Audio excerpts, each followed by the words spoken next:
Okay, first review of the week is going to be Bleeding Edge, Edge Force, book number 1, written by Matthew J. Barbarella. It is 379 pages, $4.99. It's available on Kindle Unlimited. And here's the author's very long description. Edge Force, a clandestine organization that leverages the best and brightest humanity has to offer to defend against the threats that can't be fought by normal means. J.D. Rideout is a washed-up rider with the best years of his career behind him. Nursing the wounds of a marriage breakdown, his kids are the only thing keeping him going. When J.D. wakes up on a tropical island in the middle of Whitsundays on Queensland Central Coast, chained to the ceiling, he knows something is very wrong. He feels like a character in one of his novels. For those who fight for Edge Force, unlock the ability to level up and gain powerful skills to help them fight against threats to our reality. J.D. is given a pistol and an axe along with a new call sign, Hatchet. Uprooted from his life and forced to fight for the fate of the world, Hatchet may just be the planet Earth's last line of defense. As Hatchet, he's tasked with fighting back against a shadowy cult that has reappeared after 15 years in hibernation. But fighting the cult isn't the only thing that drives Hatchet. These cultists are using the essence of an ancient entity to reshape reality into whatever their twisted imaginations bring forth. This entity is reaching out to Hatchet 2, propelling him towards an epic showdown with the forces of the Fellowship of Cosmic Truth. During the course of his mission, Hatchet encounters an unexpected ally, a German shepherd dog named Kaiser, who might just be smarter than Hatchet. Kaiser has his own reasons for fighting the cult, and the two form an unlikely alliance. That is a lot of novel description. It's pretty accurate. The story starts out as an action RPG literary story with horror elements. So Resident Evil with an action RPG skill tree. That's essentially what the game mechanics are. It is a very efficient opening. It doesn't waste time on like a super. I'll be honest. I felt like that novel description was longer than the actual introduction of backstory to the story. The story really does open with he's in chains. He's hanging out. It's like what's happened. And part of that is him figuring out what it is. That it's a game mechanic system world here. That he's kidnapped and he has an RPG interface and a system and a mission to solve. Then there's a rundown of like basic skill trees and the main character is off on his adventures, which mostly amount to him killing zombies and cultists and fighting towards rescuing a woman as a quest. It's a pretty good start to the story, I'll be honest. However, that sort of shifts. It really is a lot of action adventure RPG progression. The action RPG stuff is pretty detailed and there are lots of notifications. But as the story progresses, another element is introduced to the story that, for me at least, directly conflicted with the RPG progression system.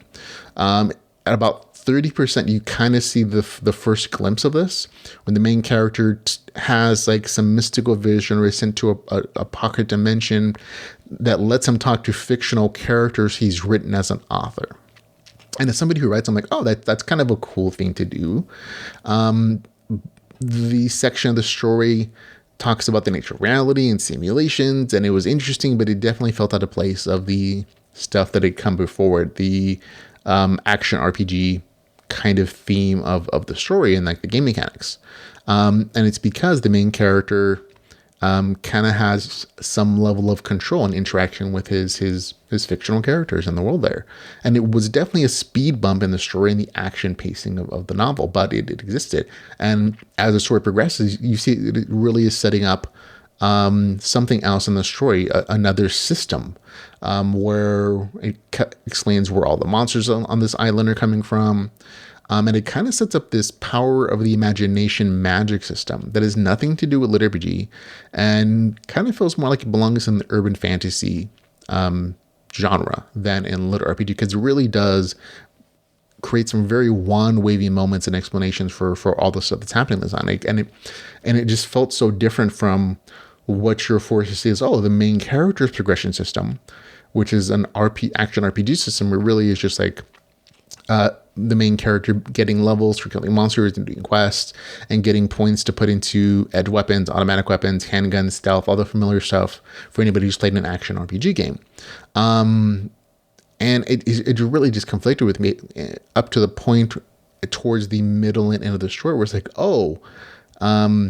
it's ruining, it really is ruining like the RPG stuff, because even though the RPG stuff is there and it exists and it's very thorough, and the author put a lot of time and effort into thinking of ways to create that system and to expand it and to use it synergistically with other powers. Because this other system is like, oh, it's just the power of imagination, it kind of overwrites that to a degree, even letting the main character kind of power level when he probably shouldn't. It doesn't make sense as far as like game mechanics go. And eventually towards the end, it definitely wand wavies away the resolution of the story, which I'm not going to spoil for you guys. As far as game mechanics go, again, nicely done. There's a lot of thought put into them. There's even some crafting, even though it's not particularly great crafting. It really amounts to like World of Warcraft. Oh, work down items for like this basic crafting ingredients with different levels of quality. It's great, whatever items you want to. It's very button pressy, so not particularly impressed with that. But the game mechanics they exist throughout the entire story, and there's plenty of like notifications and skill descriptions and item descriptions. None of that is I'm trying to take away from that. It's that the entire story, it is a litter bitty story. But again, because the other story element, the other power system, the other magic system, the power of imagination bit, some of the main characters' progression feels unearned. Like there's literally a section of the story where he's in this pocket dimension. He power levels one of these skill trees all the way up to the maximum, which you wouldn't expect unless you're like in the end game of a video game. So he gets a power called plot armor, which keeps him from truly dying in an instance or scenario. He could die and he'll come back. And I thought it was a very funny gamer writer joke, but it does ruin the importance of the actual game mechanics. So like the threat of like, oh, he needs to actually level and power and grow his skills to be able to overcome these obstacles. No, push through it. He can die. He can come back. It's a power that's kind of given to him as actual plot armor. And again, I get the double entendre. I get the joke. At the same time, it does kind of reflect, for me at least, that the game mechanics aren't really that important to this story. That there is another power system that's kind of wand wave away the things that are existing, for me at least. It conflicted with what I expect an RPG system and a delivery story to be important, to be as important as Six, and to be consistent. And for me at least, even though the action is good, at about the halfway point in the story, and for the rest of it, it felt like the RPG stuff didn't really matter because of the power imagination bit. Where allies and enemies are sort of magicking their way through conflicts with no real basis for the RPG elements. So it kind of ruined that aspect for me, unfortunately. And again, it ruins it for me. I'm a little bit nitpicky. It's one of my pet peeves that the RPG system should matter throughout the entire story. But if you don't care about this stuff, if that's not as important to you, I think I have a really good time with it. The action RPG elements are really nice in the story. There's some nice little twists in the storyline. That I think a lot of other people will enjoy. But for me, it's going to get a 6 out of 10. That just means it doesn't work for me, but it might work for you. Go give it a shot. It's Bleeding Edge, Edge Force book number 1 with a score of 6 out of 10.